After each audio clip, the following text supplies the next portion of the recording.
ये जानने के लिए कृपया सुनिए। जगत गुरु तत्वदर्शी संत रामपाल जी महाराज के अमृत वचन सर्व पवित्र धर्मों के पवित्र शास्त्रों के आधार पर। गुरु बिन काहु न पाया ज्ञाना, जो थोथा भूस छड़े मूड किसाना। अब जैसे धान निकाल लिए हो और पराल पड़ी हो और उस पराल ने कोई कूट रहा हो, क्या वो बुद्धिमान हो सकता है? तो ये जितने भी आज तक हमारे धर्मगुरु थे ये भूस कूटते थे और कणक का न पता नहीं था इसमें है कहाँ। तो कहने का भाव ये है कि परमात्मा ये कहते हैं गुरु बिन काहु न पाया ज्ञाना, गुरु बिन वेद पढ़े जो प्राणी, समझे ना सार रहे ज्ञानी। श्री देवी भागवत पुराण और छठे स्कंद में 414 पृष्ठ पे व्यास जी बता रहे, कह रहे हैं कि राजन, सतयुग के ब्राह्मण वेद के पूर्ण विद्वान होते थे और वो दुर्गा की पूजा करते थे। खाक विद्वान थे वेद के। वेद में है कि दुर्गा की पूजा का प्रावधान, या गीता में है कि दुर्गा की पूजा का प्रावधान? तो पुण्यात्माओं, तो कहते हैं एक ना भूला दो ना भूली, भूली सब संसारी। दास गरीब या चूक धरोधर, ये सब जगह ही चूक थी, कमजोरी थी, कमी थी, इनको ज्ञान नहीं था। तो कहने का भाव ये है कि परमात्मा ने 600 वर्ष का पहले कहा था कि तीनों देव की जो भक्ति करते हैं उनका मोक्ष नहीं होगा। और गीता जी ने क्या कहा कि इन तीनों भगवान ब्रह्मा विष्णु महेश तक जिनकी बुद्धि सीमित होगी, इनका ज्ञान हरा जा चुका है, राक्षस स्वभाव को धारण किए हुए मनुष्यों में नीच दूषित कर्म करने वाले मूर्ख। ओए जब तो भगवान को अच्छा बुरा कहा करते थे, अब बोलो ना वो धर्मगुरु। 10 साल हो गए दास ने ढिंढोरा पीटते, 15 साल 20 साल हो गए, और इसमें टीवी चैनल पर दे रखा है कि किसकी पूजा कराया करते, तुम किसकी पूजा कर रहे हो, तुमने जीवन नाश अपना भी किया और इन भोले श्रद्धालुओं को मिसगाइड करके इनके जीवन नाश करने के पाप के भागी और बन गए। अब सभी को सांप सूंघ गया।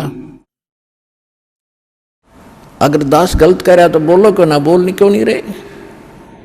इसलिए ना बोल रहे कि आप शिक्षित हो गए, ना तो रामपाल के हट भी ना पाओ, ऐसा कर देते ये लोग। क्योंकि तो राक्षस से भी लिख रखा है इसमें, राक्षस स्वभाव को धारण किए मनुष्यों में नीच। और ये करेंगे क्या फिर? जो पूजा इनकी करें, धर्म ग्रंथ बता रहे हैं इनका स्वभाव ऐसा हुआ हुआ है। अब स्वभाव भी बदल जाता है। डाकू होता है, ज्ञान सुनने से वो नेक आदमी बन जाता है। शराबी होता है, शराब पीता है, ज्ञान सुनने से शराब छोड़कर भगत बन जाता है। तो इस ज्ञान से ये सभी सुधरना पड़ेगा।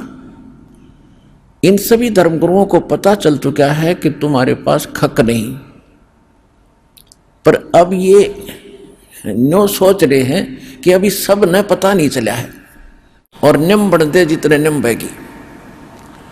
एक पंडित जी था, वो काशी विद्यापीठ पढ़ कर आया था और किसी राजा ने कोई अनुष्ठान करने की बता दी, किसी ब्राह्मण ने, कि भी ऐसे ऐसे को धार्मिक अनुष्ठान कराओ। उसने वजीर की ड्यूटी लगा दी मंत्री की। मंत्री ने गांव में नगर में खोजा कि भी कोई विद्वान ब्राह्मण हो। एक ब्राह्मण का पता चला कि बहुत अच्छे विद्वान हैं, पढ़े लिखे हैं, और जिसने उस राजा को बताया था कि तू कम से कम 4-5 ब्राह्मणों से अनुष्ठान करवाना।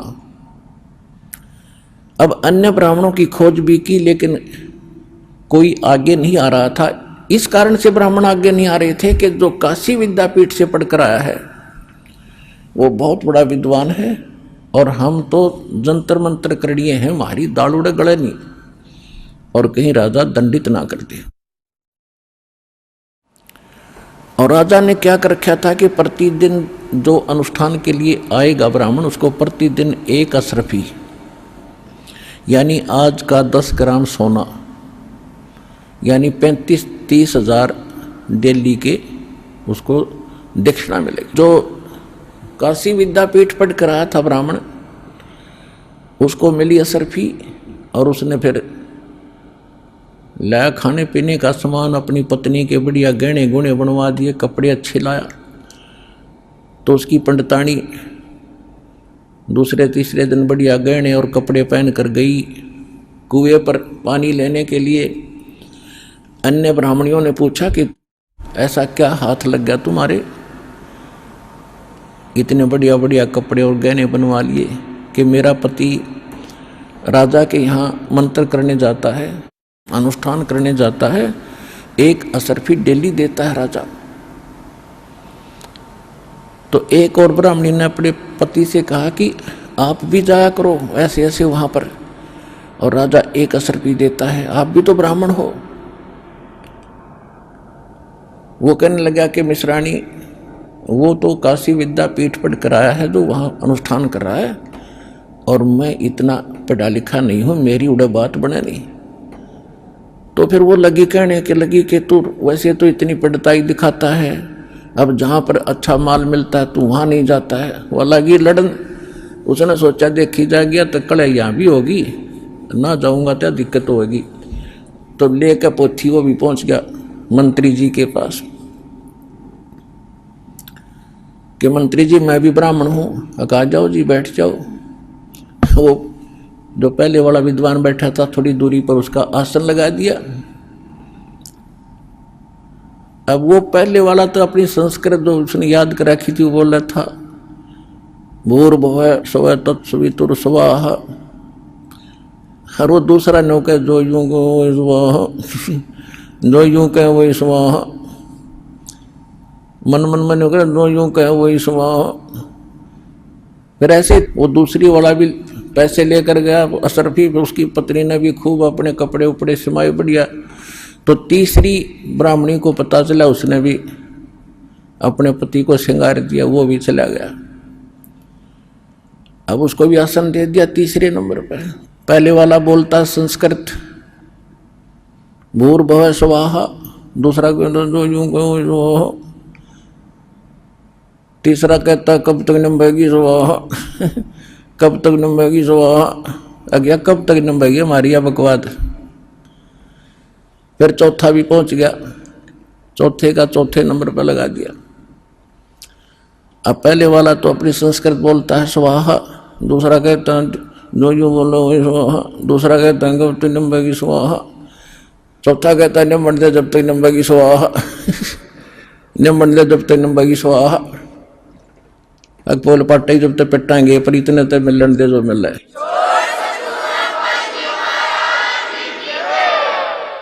तो इन धर्म गुरुओं गेला ऐसे बन रही है कि निम्बन दे जब तक निम्बेगी स्वाहा।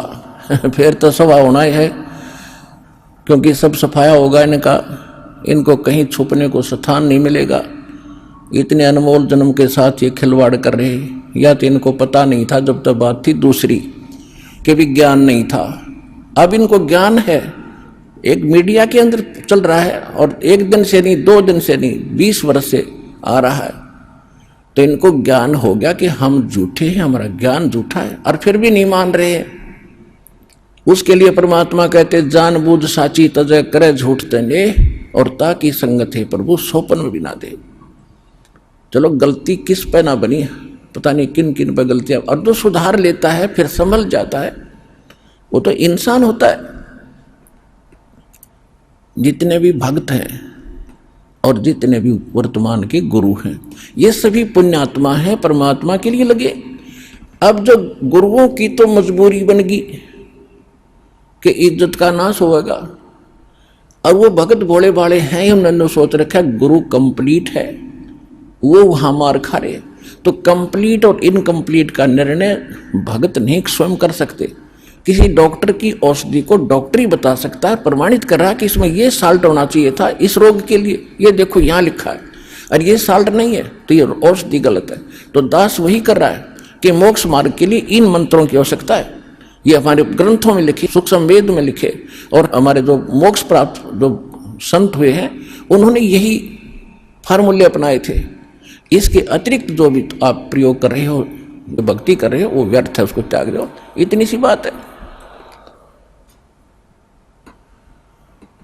अब प्रसंग जो चल रहा है कि परमात्मा ने कहा था तीनों गुणों की जो भक्ति करते हैं उनका मोक्ष नहीं हो, तीनों भगवानों, तीन देवताओं की। यही गीता प्रमाणित कर रही है, काल भी खुद कह रहा है। फिर ये कहता है कि मेरी भक्ति तीन प्रकार के करते हैं। अब जैसे हमारे धर्मगुरु, हमारे वेद कुछ कह रहे हैं और ये कुछ कह रहे हैं। गीता ज्ञानदाता जो है ये ब्रह्म है, इसको काल भी कहते हैं। इसको श्रीमद् भगवत गीता अध्याय नंबर 15 के श्लोक 16 में सरपुरुष भी कहा है। ये खुद कहता है कि मेरी भक्ति चार प्रकार के करते हैं, यानी ब्रह्म साधना। ब्रह्म साधना में इन चारों वेदों में केवल ब्रह्म साधना ही लिखी है। ब्रह्म साधना यानी भक्ति तो ब्रह्म तक की है और ज्ञान पूर्ण परमात्मा का है। यहां ये ऋषि लोग यहां मार खा गए, इनको ज्ञान नहीं था, गुरु इनको मिले नहीं, कंप्लीट संत इनको पूर्ण संत मिले नहीं, जिस कारण से इन्होंने ओम नाम जो गीता ज्ञानदाता, वेद ज्ञानदाता ब्रह्म का है, सरपुरुष का है, इस मंत्र को इन्होंने कंप्लीट गॉड का मान लिया, पूर्ण परमात्मा का मान लिया गलती से। और परमात्मा कह रहे हैं गुरु बिन वेद पढ़े जो प्राणी और समझे ना सार रहे ज्ञानी। गीता अध्याय नंबर 4 के श्लोक नंबर 32 और 34 में कितना गजब का ज्ञान बता रखा है कि अर्जुन, गीता अध्याय नंबर 4 के श्लोक 32 में कहा है कि जो परमात्मा ने स्वयं आकर अपने मुख कमल से जो अनुष्ठान यज्ञों की जानकारी विस्तार के साथ दी है, उसको सूक्ष्म वेद कहते हैं, उसको तत्व ज्ञान कहते हैं। उसको मैं नहीं जानता और उसके अंदर कंप्लीट यानी विस्तार के साथ बताई गई है। उसको जानने के बाद फिर सभी कर्मों से तू मुक्त हो जाएगा। चौथे अध्याय के 34वें श्लोक में कहा है कि उस तत्व ज्ञान को तत्वदर्शी संतों के पास जाकर समझ, यानी गीता ज्ञानदाता उससे अनभिज है। तो उसे अनभिज है तो वो पूर्ण मोक्ष हुआ कैसे?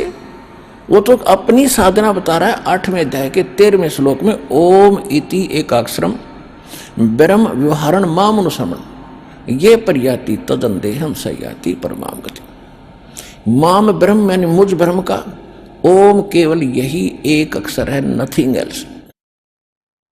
उच्चारण करके सिमरण करने का, उच्चारण करके सिमरण करता हुआ यह पर्याति तदंदेहम, जो शरीर छोड़कर जाता है यानी अंतिम सांस तक इसका जाप करता सयाति परमाम गति। जो ओम से जो होने वाली प्राप्ति है वो परम गति हो जाती है। तो ओम जाप से ये ब्रह्म का जाप है तो ब्रह्म लोक प्राप्ति होती है। 8वें अध्याय के 16वें श्लोक में गीता जी में यह भी स्पष्ट कर दिया है कि ब्रह्म लोक में गए हुए प्राणी भी पुनर्जन्म में आते हैं, पुनरावृत्ति होती है, उनका फिर से जन्म मृत्यु बना रहेगा। और श्रीमद् भगवत गीता अध्याय नंबर 2 के श्लोक 12 में, गीता अध्याय नंबर 4 के श्लोक नंबर 5 में और 9 में, गीता अध्याय नंबर 10 के श्लोक नंबर 2 में ये गीता ज्ञानदाता ब्रह्म कहता, अर्जुन तेरे और मेरे बहुत जन्म हो चुके, तू नहीं जानता मैं जानता हूं। मेरी उत्पत्ति को ये देवता नहीं जानते न ऋषि जानते, क्योंकि ये मेरे से उत्पन्न हुए हैं। तो इससे सिद्ध हो गया कि गीता ज्ञानदाता स्वयं नाशवान है। तो और ये इसकी साधना किया हुआ ब्रह्मलोक में जाता है। ब्रह्मलोक में गए प्राणी फिर पुनरावृत्ति में होते हैं। ये पूर्ण मोक्ष नहीं हुआ, ये परम शांति नहीं हुई। कौन सी? जो श्रीमद् भगवत गीता अध्याय नंबर 18 के श्लोक नंबर 62 में कहा कि अर्जुन को सर्वभाव से उस परमेश्वर की शरण में जा जो गीता ज्ञानदाता से अन्य है। उस परमात्मा की कृपा से तुम परम शांति को और सनातन परम धाम को प्राप्त होगा, शाश्वत लोक में चला जाएगा। और श्रीमद् भगवत गीता अध्याय नंबर 15 के श्लोक नंबर 4 में कहा कि तत्वदर्शी संत की प्राप्ति के उपरांत परमेश्वर के उस परम पद की खोज करनी चाहिए, जहां जाने के बाद साधक फिर लौटकर कभी संसार में नहीं आते। और जिस परमेश्वर ने सब ब्रह्मांडों की रचना की है और केवल उसी की भक्ति करो और सब पूजाएं त्याग दो। अपनी साधना को भी छोड़ने को कह रहा है कि केवल उसकी भक्ति करो। अपनात्मा, ये है श्रीमद् भगवत गीता का सार जो दास बता रहा है। और पहले 4 पंक्ति लिख देते थे, अर्जुन तू क्या लाया है, तेरा क्या जाता है, आत्मा तो अजर अमर है, तू क्यों चिंता करता है। बस ये था गीता सार। खाक था गीता सार। गीता सार तो अब आपके सामने आ रहा है, ये था वो गीता जी का सार।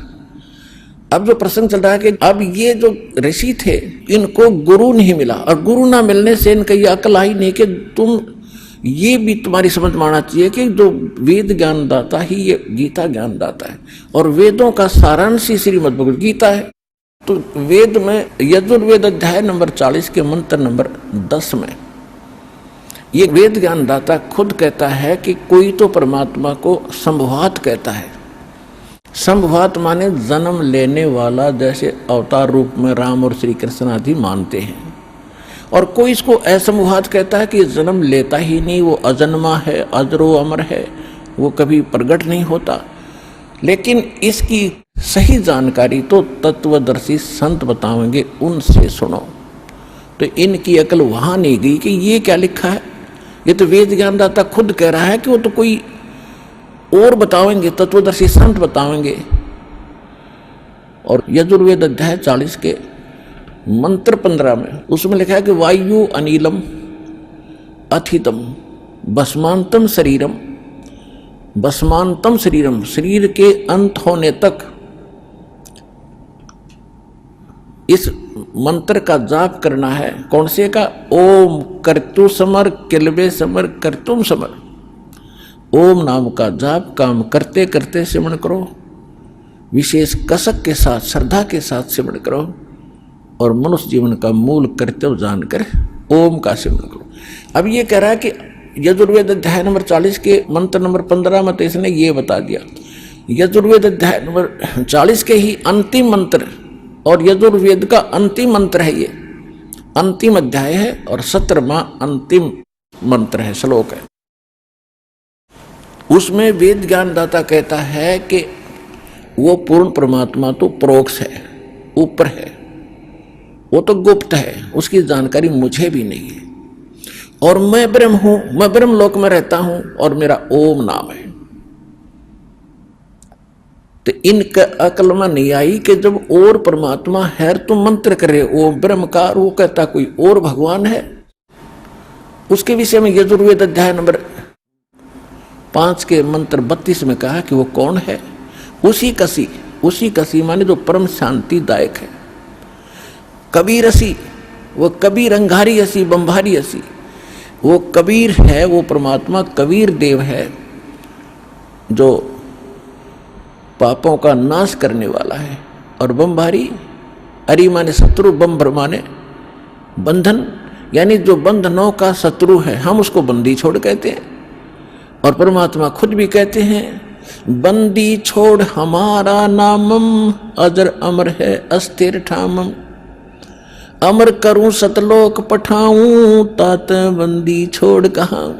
और वेद स्पष्ट नाम लिख रहे हैं कि वो कबीर अंगारी असी, पाप नाशक केवल कबीर देव है, और कोई पाप का नाश नहीं कर सकता किसी कोई भी देव। और बंभारी असी, वही बंधनों का शत्रु है, यजुर्वेद अध्याय नंबर 5 के श्लोक नंबर 32 में। और रतधामा सवर ज्योति रतधामा असी। अब बताओ, सवर ज्योति माने स्वयं प्रकाशित है वो लोक, और उस रत धाम के अंदर परमात्मा रहते हैं सतलोक में। ये ऋग्वेद मंडल नंबर 9 सूक्त 86 के मंत्र 26-27 से प्रमाणित है। 27 में लिखा है कि वो परमात्मा धूलोक के तीसरे लोक में रहता है। धूलोक के यानी उस तेजों में सवर ज्योति, जो सवर ज्योति लोक है, स्वयं प्रकाशित जो स्थान है सतलोक है, उसके तीसरे पोर्शन में भगवान रहता है। ऋग्वेद मंडल नंबर 9 सूक्त 54 मंत्र 3 में भी लिखा है कि वो परमात्मा सभी लोकों के ऊपर के लोक में तिष्ठ थी, वहां बैठा है, विराजमान है। और ये क्या करते, भगवान निराकार है, वो तो कण कण में विद्वान है, भगवान कहीं एक स्थान पर नहीं रहता। और वेद क्या बता रहे हैं? तो इनके विषय में कहा है कि मोती मुक्ता दर्शत नाही, ये जग है सब अंदरे, दिखत के तनैण चश्मिन का फिरा मोतिया बंदरे। किसी का सफेद मोतिया हो जाए या काला मोतिया हो जाए, उसकी आंख तो ऐसी दिखा करें गजब की, हकती ओके होगा, साफ होंगी, खूब दिखता होगा, स्वस्थ है, लेकिन उसको देखता कति नहीं। इसी प्रकार ये विद्वान और संस्कृत के माहिर दिखाई देते थे, पर इनको मोतियाबिंद था इस ज्ञान का, अज्ञान का मोतियाबिंद था। दिखत के तो नैन चश्म इनका फिरा मोतियाबिंद रे। और इसी भ्रम में हम रह गए कि इन्हें खूब दिखता होगा, उंगली पकड़ कर चल पड़े हमारी, आप भी गड्ढे में मर गए गिर के, और हम भी डाल दिए सारे। तो अब इस मोतियाबिंद का ऑपरेशन, अज्ञान रूपी मोतियाबिंद का ऑपरेशन करने की सेवा इस दास को प्राप्त हुई है। पूरा विश्व आओ और ये ऑपरेशन कराओ और ठीक मार्ग ग्रहण करो।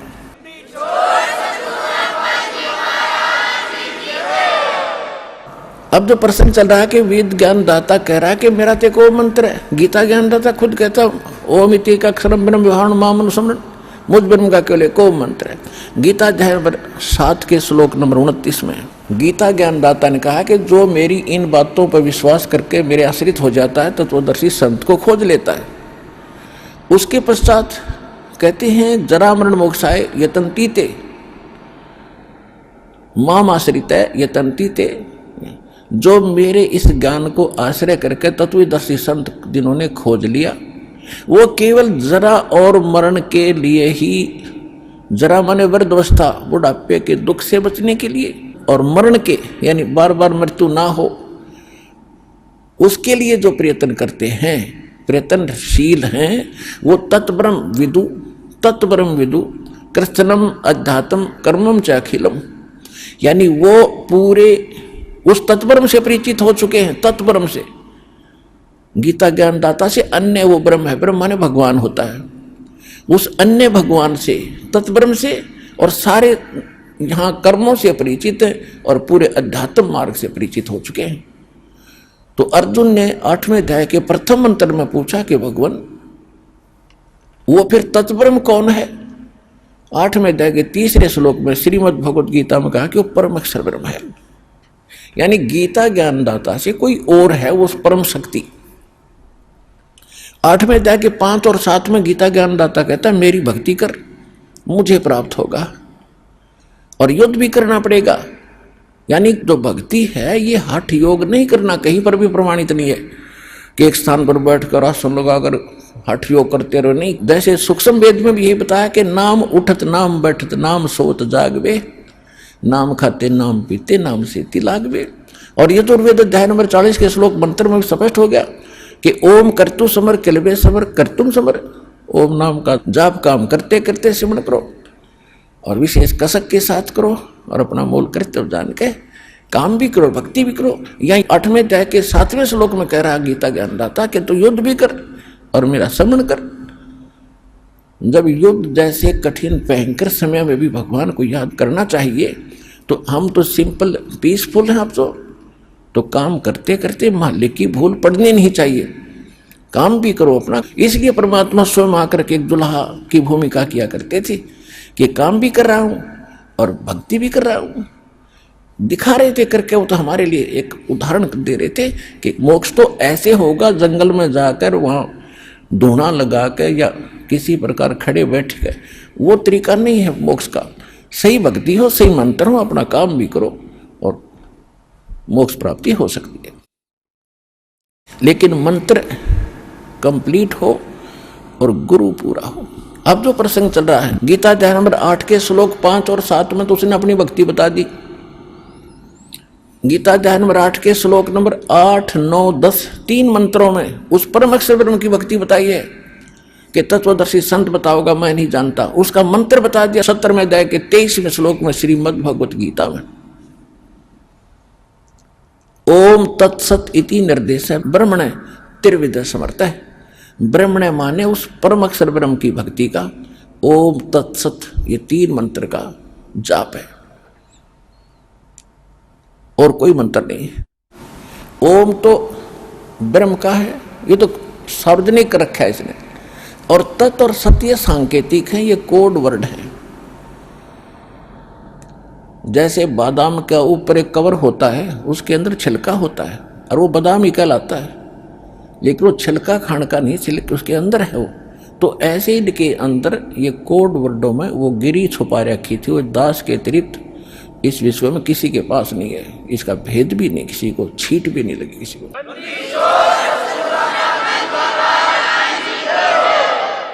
तो उस परमात्मा के पाने का, सतलोक में जाने का, परम शांति प्राप्त करने का केवल एक ओम तत्सत, ये 3 अक्षर का मंत्र है। अब इससे क्या सिद्ध हो गया कि गीता ज्ञानदाता 7वें अध्याय के 16, 17 और 18 3 मंत्रों में और 19 में एक और अलग से ज्ञान दे रहा है। ये कह रहा है कि मेरी भक्ति 4 प्रकार की करते हैं।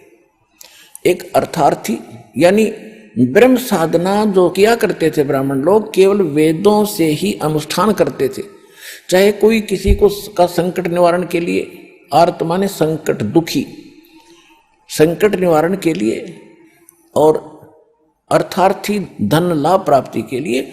जैसे आजकल कोई अन्य मंत्रों से कोई अनुष्ठान करता है, ऐसे नहीं करते थे, वो केवल वेद मंत्रों से ही किया करते थे। और जिज्ञासु वो होता है जो परमात्मा पाने के लिए घर से निकला, वैराग्य हो गया, संन्यास ले लिया, जैसे भी उसने गुरु मिले उनसे ज्ञान ग्रहण करके वो वक्ता बन गया और दुनिया में प्रसिद्ध हो गया उस खिचड़ी ज्ञान से। ये महर्षि दानंद कैसे न कक्का पता नहीं था और महर्षि पाक गए। तो ये जिज्ञासु था, घर से निकला था परमात्मा के लिए, आगे वो नकली गुरु मिले इनको, उन्होंने जो उसमें भर दिया उसने आगे वो बच फैला दिया। तो ये कहता तीसरे जो जिज्ञासु, अर्थार्थी और जिज्ञासु, ये रिजेक्ट कर दिया कि नहीं ये भक्त नहीं है। चौथा ज्ञानी बताया है कि ज्ञानी मुझे अच्छा लगता है, ज्ञानी को मैं अच्छा लगता हूं। ज्ञानी किसे कहते हैं? ज्ञानी उसको कहते हैं कि जिसको यह ज्ञान हुआ कि मनुष्य जीवन बार बार नहीं मिलेगा, और मनुष्य जीवन प्राप्त करके यदि परमात्मा प्राप्ति नहीं होती इस जीवन का कोई यूज नहीं। नंबर 1। नंबर 2, एक तो मनुष्य जीवन बार बार नहीं मिलेगा, दूसरा मनुष्य जीवन प्राप्त करके यानी मोक्ष नहीं हुआ तो इसका कोई फायदा नहीं इस मिट्टी का। तीसरा, उनको ये ज्ञान हुआ कि इन देवी देवताओं की भक्ति से मोक्ष नहीं होगा, एक पूर्ण परमात्मा की भक्ति से ही मोक्ष होगा। तो वो इस कारण से उन्होंने अन्य देवताओं की पूजा नहीं की, वो केवल ब्रह्म साधना करने लगे।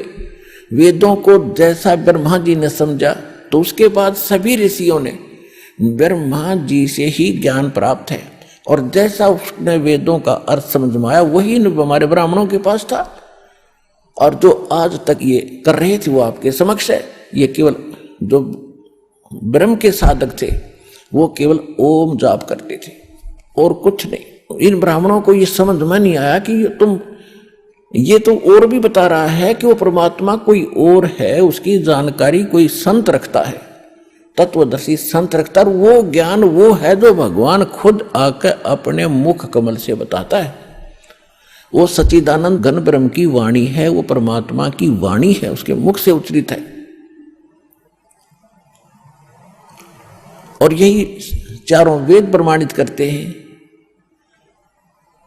आपको बहुत बार सुनाया है, बताया है कि ऋग्वेद मंडल नंबर 9 सूक्त 86 मंत्र 26 और 27 में, ऋग्वेद मंडल नंबर 9 सूक्त 82 मंत्र 1, 2, 3 में, ऋग्वेद मंडल नंबर 9 सूक्त 20 मंत्र 1 में, ऋग्वेद मंडल नंबर 9 सूक्त 1 मंत्र 9 में, ऋग्वेद मंडल नंबर 9 सूक्त 54 मंत्र 3 में, ऋग्वेद मंडल नंबर 9 सूक्त 96 यानी 96 के मंत्र 16 से लेकर 20 तक, ऋग्वेद मंडल नंबर 9 सूक्त 94 मंत्र 1 में, ऋग्वेद मंडल नंबर 9 सूक्त 95 के मंत्र 2 में। इसका संक्षिप्त सारांश दास बता देता है कि परमात्मा ऊपर के लोक में रहता है, उसके सतलोक में, और वहां मनुष्य के राजा के समान, जैसे राजा सिंहासन पर विराजमान होता है, सिर पर मुकुट मुकुट धारण करके ऐसे बैठा है, वहां से गति करके आता है इस लोक में, अच्छी आत्माओं को मिलता है और उनको तत्व ज्ञान देता है। और वो परमात्मा इस पृथ्वी पर अपने मुख से बोलकर, ऋग्वेद मंडल नंबर 9 सूक्त 94 के मंत्र 1 में यहां तक लिखा है कि वो कवियों की तरह आचरण करता हुआ घूमता फिरता है, तत्व ज्ञान का प्रचार करता है। और ऋग्वेद मंडल नंबर 9 सूक्त 96 के 17 और 18 में स्पष्ट कर दिया है कि वो परमात्मा कबीर देव है, उसका नाम कबीर देव, और कबीर वाणी के द्वारा लोकोक्तियों के माध्यम से, दोहों के माध्यम से यथार्थ ज्ञान प्रचार करता है, और जिस कारण से वो प्रसिद्ध कवियों में से भी एक गिना जाता है। लेकिन वो होता है भगवान, वो होता है परमात्मा। और ऋग्वेद मंडल नंबर 9 सूक्त 94 मंत्र 1 में स्पष्ट कर दिया कि वो कवियों की तरह आचरण करता हुआ अपने ज्ञान का प्रचार करता है। ऋग्वेद मंडल नंबर 9 सूक्त 95 के मंत्र 2 में ये स्पष्ट कर दिया कि वो परमात्मा जिसके बारे में पहले जिक्र चलता रहा है, वो पूर्वोक्त परमात्मा अपनी वाणी के द्वारा बोल बोल कर यथार्थ ज्ञान सुनाता है, और वो एक गुप्त मंत्रों का को भी सार्वजनिक करता है, उसका भी रहस्य उद्घाटन करता है, यानी उनको प्रकट करता है। जो भक्ति के यथार्थ मंत्र है उनको भी आविष्कृत करता है। और परमात्मा ने 600 वर्ष पहले कहा था, सो हम शब्द हम जग में लाए, सार शब्द हमने गुप्त छुपाए। कहते सोहम शब्द किसी वेद गीता और आपको पुराणों में नहीं मिलेगा। ये सोहम शब्द हम लाए, वैसे मूल ग्रंथ है वेद और गीता, इनमें सोहम शब्द नहीं मिलेगा। यदि किसी अन्य शास्त्र में है तो कबीर परमात्मा चारों युगों में आते हैं और इनसे मिलते रहे हैं। जैसे शंकर भगवान को भगवान मिले थे कबीर साहब साधु रूप में, और इनको भी ये सोहम मंत्र दिया था, ये उसका जाप करते हैं। लेकिन वो कंप्लीट कोर्स नहीं दिया इनको, किसी को ओम दे दिया, किसी को हरियम दे दिया, विष्णु जी को लक्ष्मी को हरियम दे रखा है, ये उसका जाप करते हैं। और हम भी उसी का जाप करते हैं, तो हमसे प्रेम करते हैं, हम अट्रैक्ट होते हैं हमारे साथ। इसलिए इन मंत्रों को आपको इसलिए दिया गया है, ये इनकी पूजा नहीं है, इनसे लाभ लेने के ये मंत्र हैं। तो परमात्मा ने धर्मदास जी को बताया था और गरीबदास जी को बताया था, हम बैरागी ब्रह्मपद और सन्यासी महादेव और सोहम मंत्र दिया शिव जी को करे हमारी सेव। तो यही वेद बताता है कि वो परमात्मा जब आते हैं अपनी वाणी के द्वारा ज्ञान प्रचार करते हैं, तो उस एक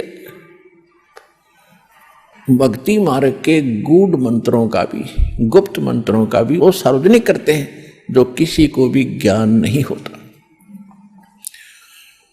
अब इनके या बुद्धि में नहीं आई कि वेदों में इतना ढेर सारा ज्ञान है, तुम कर क्या रहे हो? वो मंत्र तुम्हें प्राप्त नहीं हुआ जो परम अक्षर ब्रह्म का है। ये तो ब्रह्म का जाप है ओम, और ओम जाप पर गाटा जोड़ रहे, सारा जीवन खो दिया। तो यहां परमात्मा ने बताया है कि गुरु बिन काहू न पाया ज्ञान, जो थोथा भूछड़ मूड किसाना। गुरु बिन वेद पढ़े जो प्राणी, समझे न सार रहे अज्ञानी। इससे सब सिद्ध है कि ये अज्ञानी थे, जितने भी ब्राह्मण ब्रह्मा जी से लेकर विष्णु और शिव जी तक, और नीचे का तो गिनती क्या, इनको वेद ज्ञान भी नहीं था। उसमें किसकी भक्ति बता रखी है? स्वयं परमात्मा ने आकर ये ज्ञान दिया है, और यह इस दास के ऊपर प्रजा की है। क्योंकि जिन महापुरुषों को परमात्मा मिले थे, अच्छी आत्माओं को, उनको मना कर दिया था, उनको प्रतिज्ञा दिला दी थी कि अभी इन मंत्रों को किसी को सार्वजनिक ना करना, नहीं तो बिचली पीढ़ी जब मैंने पार करना सभी संसार को, उस समय ये नकली लोग जितने भी गुरु हैं यही ज्ञान और यही मंत्र देते पाओगे। और ये हैं काल के दूत, इनको अधिकार है नहीं ये जाप देने का। तो अनधिकारी जो पासपोर्ट बना हुआ या कोई ड्राइविंग लाइसेंस बना हुआ है, चालक प्रमाण पत्र, वो कामयाब नहीं होता समय पर, और लगता एक जैसा ही है। तो परमात्मा ने इसलिए आंख में चौनी करके इस समय तक इस ज्ञान और इस समाधान को गुप्त रखना था, और अब सार्वजनिक करने का आदेश दास को हो चुका है। अब ये कर रहा है, और तो आप समझ रहे हो, आपका कल्याण हो जाएगा।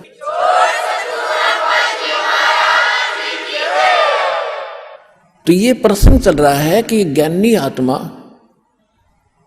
आत्मा थी तो नेक, क्योंकि इन्होंने भगवान पाने के लिए अपना जीवन उछावर कर दिया, हजारों वर्षों तक तप किया। लेकिन ये गीता ज्ञानदाता कहता है कि ये ज्ञानी आत्मा है तो उदार, लेकिन ये मेरे वाली अनुत्तम गति में स्थित रहे। ओए होए, अब देखो इन हमारे धर्म गुरुओं ने 7वें अध्याय के 18वें मंत्र में जो अनुत्तम शब्द है उसका अर्थ कर दिया अति उत्तम, श्रेष्ठ, सर्वश्रेष्ठ गति। अब चौथी कक्षा के बच्चे ने पूछ लो भाई, उत्तम माने गुड, अनुत्तम बैड, और ये बैड का अर्थ और गुड लिखा हुआ है तो कितनी अकल होगी इन धर्म ग्रंथों के अनुवादकर्ताओं में।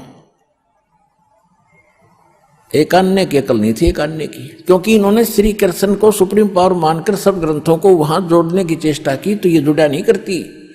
चोर चुरावे तुम बड़ी गड्ढे पानी में, वो गड्ढे वह ऊपर न सच्चाई छनी ना। अब ये खुद कह रहा है कि ये उद्धार आत्मा 7वें अध्याय के 18वें श्लोक में श्रीमद् भगवत गीता, श्रीमद् भगवत गीता अध्याय नंबर 7 के श्लोक नंबर 18 में 10 वर्णन करा है।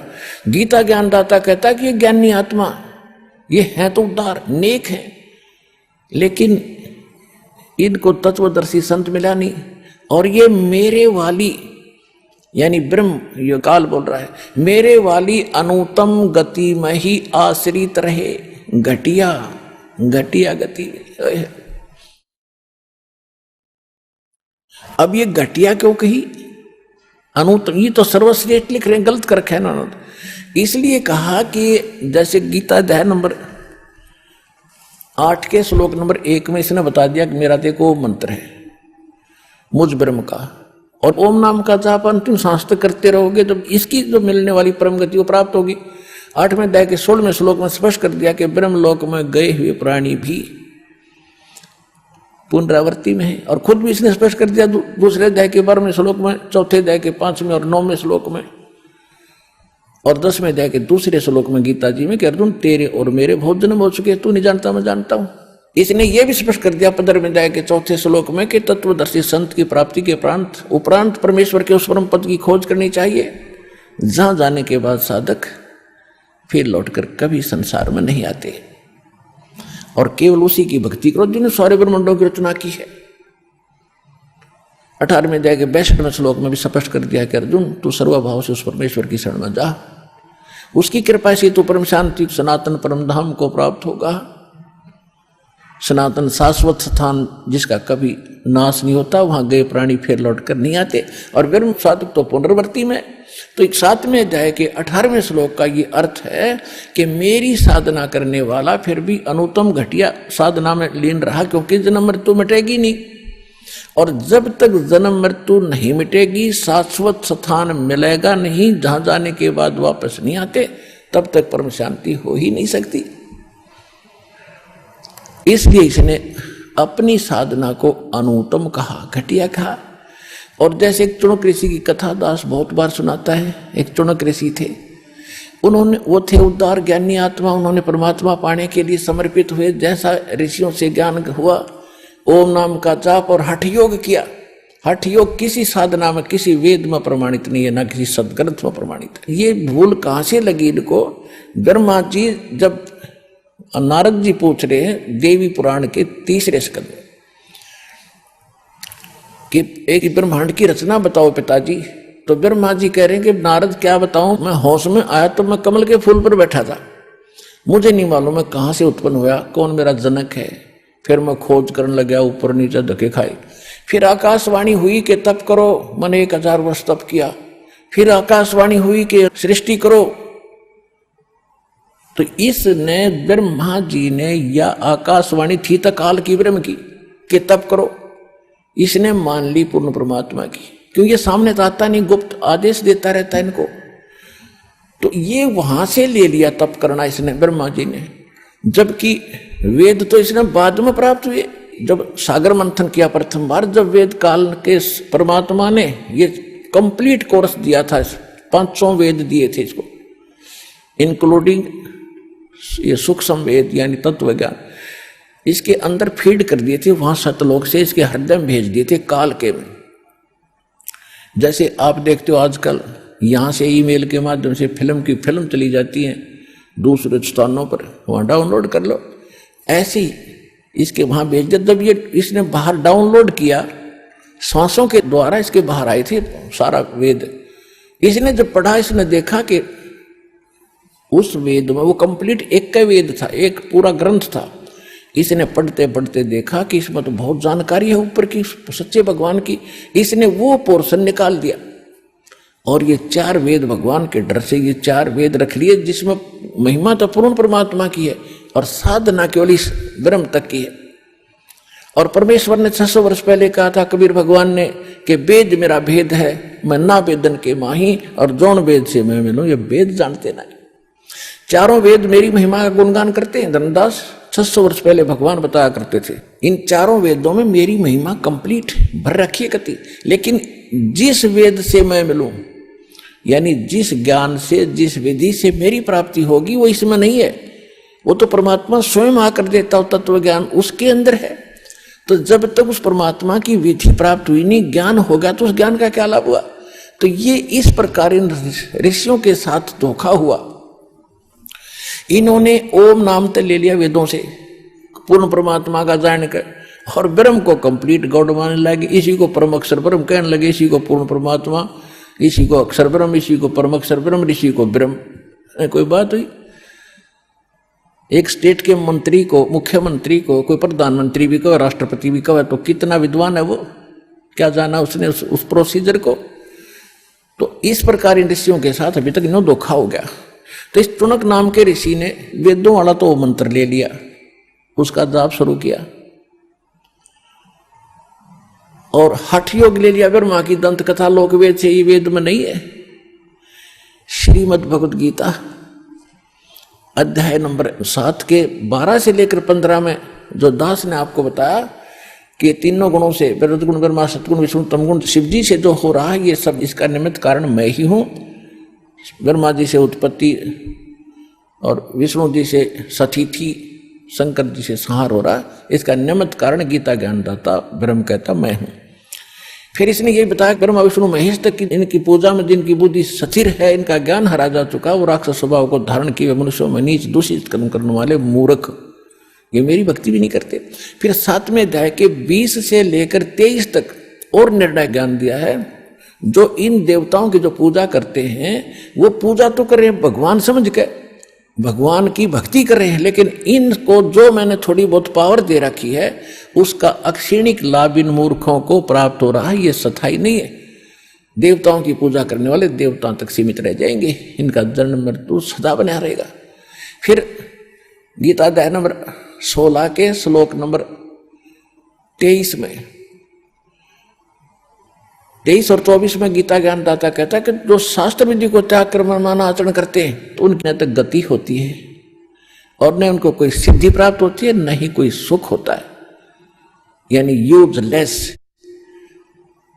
16वें अध्याय के 24वें श्लोक में कहा कि अर्जुन, इससे तेरे लिए कर्तव्य और अकर्तव्य की व्यवस्था में जो साधना करनी चाहिए, जो ना करनी चाहिए, वो सदग्रंथ ही प्रमाण है। इसके अतिरिक्त किसी की लोक वेद का, किसी की दंत कथा पर विश्वास मत करना। 17वें अध्याय के 1 से लेकर 6 तक निर्णायक ज्ञान दिया है। अर्जुन ने पूछा कि जो शास्त्र विधि त्याग के और जो मनमानी साधना करते हैं, उनका स्वभाव कैसा है, वो किस स्वभाव के होते हैं और कैसी भक्ति करते हैं। तो गीता ज्ञानदाता कहता है जो अच्छी आत्मा है वो तो इन देवताओं की भक्ति करते, ब्रह्मा विष्णु महेश की, और जो वो तो अच्छी आत्मा होती है, और दूसरे जो होते हैं वो तो सतोगुणी होते हैं जो देवताओं की पूजा करते हैं। तो शास्त्र विधि त्याग का मनमाना आचरण है, लेकिन अच्छी आत्मा जो होती है वो तीन ब्रह्मा विष्णु महेश इन देवताओं की, वो तो सतोगुण स्वभाव के होते हैं। और रजोगुण स्वभाव के होते हैं ये जो साधना करते हैं, ये यक्षों की और अन्य साधना जंतर मंत्र भूत प्रेत पितरों की।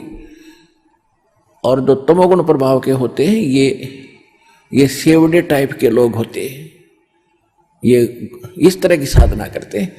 और लेकिन इन सब का फिर निर्णय दिया है 17वें अध्याय के 6 श्लोक में कि ये सभी शास्त्र विधि त्याग कर मनमाना आचरण करने वाले मूर्ख इस शरीर के अंदर मुझे भी और परमात्मा का भी वास है इसके अंदर, उसको भी ये क्रस करते हैं। इनको राक्षस स्वभाव का जान, और ये अच्छी आत्मा नहीं है। क्योंकि गीता का समझना कोई बालकों का खेल नहीं, परमात्मा बुद्धि दे अपने कृपा पात्र पे, तभी ये अनमोल ग्रंथ समझ में आते हैं। और टीचर उसी को कहते जो हमारे सिलेबस को ठीक से जाने। वो टीचर कहाँ, जब सिलेबस का ज्ञान नहीं अटपट सुना रहा है तो टीचर नहीं है। तो जितने भी आज तक धर्मगुरु किसी भी धर्म के हैं, उनको अपने सिलेबस का ज्ञान वर्तमान वालों को नहीं है। इस दास रामपाल दास के अतिरिक्त विश्व में नहीं है। ये कद्दे समझ माजी उतारे।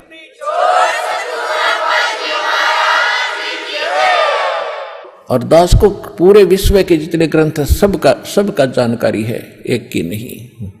क्योंकि हमारा जन्म तो हिंदू धर्म में हुआ, केवल हिंदू धर्म के शब्द ग्रंथ नहीं, पूरे विश्व के जितने भी धर्म ग्रंथ हैं सबकी जानकारी दास को दी है कबीर भगवान ने, उस परमात्मा थी।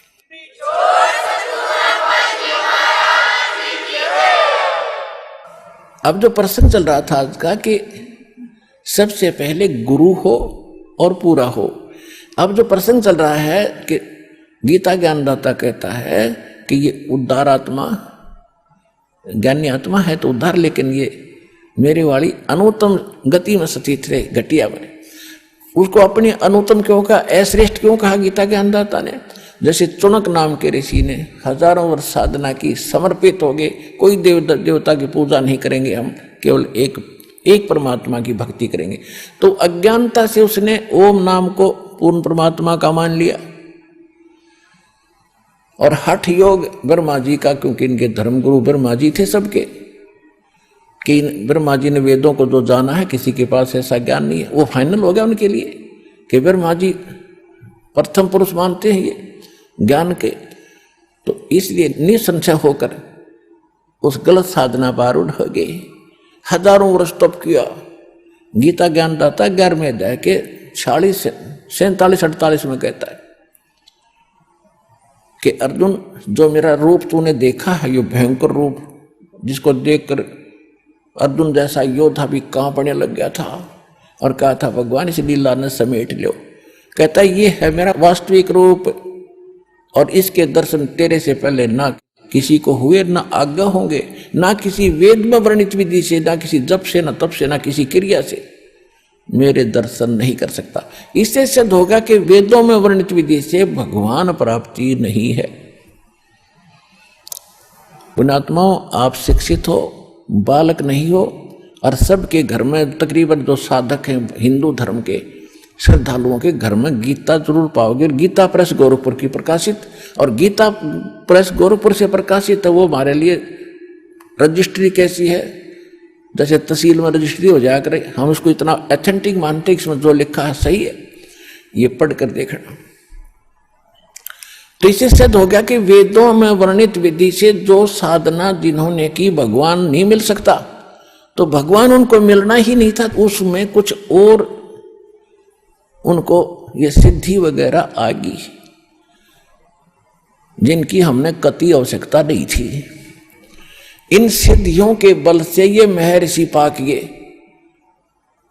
अब चौड़क ऋषि ने हजारों वर्ष तपस्या की, भगवान तो इनको मिलना ही नहीं था, मिला ही नहीं, ये एटम बम बन गए, एटम बम सिद्धि के। उधर से एक चक्रवर्ती राजा था मानधाता, पूरी पृथ्वी पर शासन था उसका। और ये राजा लोग दूसरे तीसरे चौथे वर्ष क्या करते हैं, एक अश्वमेघ यज्ञ करते हैं, पूरी पृथ्वी पे घोड़ा घुमा कर आते हैं, जिसके साथ सैकड़ों सैनिक होते हैं। राजा का पर्सनल घोड़ा होता है, हॉर्स, पर्सनल हॉर्स होता है, और उसके गले में एक पट्टी बांध दी जाती है, पंपलेट लटका दिया जाता है कि ये राजा मानधाता चक्रवर्ती का घोड़ा है, और जिसने राजा की पराधीनता स्वीकार ना हो, अन्य छोटे राजा उसके अंतर्गत थे पृथ्वी के, वो इस घोड़े को पकड़ ले और युद्ध के लिए तैयार हो जा। राजा के पास 72 करोड़ सेना है। 72 अक्षौणी, पहले मेजरमेंट अक्षौणियों में होता था, 72 अक्षौणी, एक सीधा सा समझ लो 72 करोड़ समझ कर चलो, 72 करोड़ सेना है। अब जो भी राजा पंपलेट को पढ़ रहा था वो सरेंडर कर देता कि मुझे स्वीकार है, मुझे उनसे लिखवा कर लेते थे। तो घोड़ा वापस आ रहा था, जाते समय भी चौड़क ऋषि की कुटिया के पास से गए वो लाबड़दा, जो वापस आ रहे थे, जब ऋषि उधर से काल ने उसका रिमोट से उसमें प्रेरणा कर दी अब देखो, इस काल के जाल को भगवान के तत्व ज्ञान से समझेंगे। पहले तो ये क्या करता है, इनको गलत साधना करवा के एटम बम बनवा लेता है और फिर स्वयं प्रयोग करता है इनका। जैसे ब्रह्मा जी से आकाशवाणी कर दी, तप करो, 1000 वर्ष तप किया, उसमें सिद्धि आएगी।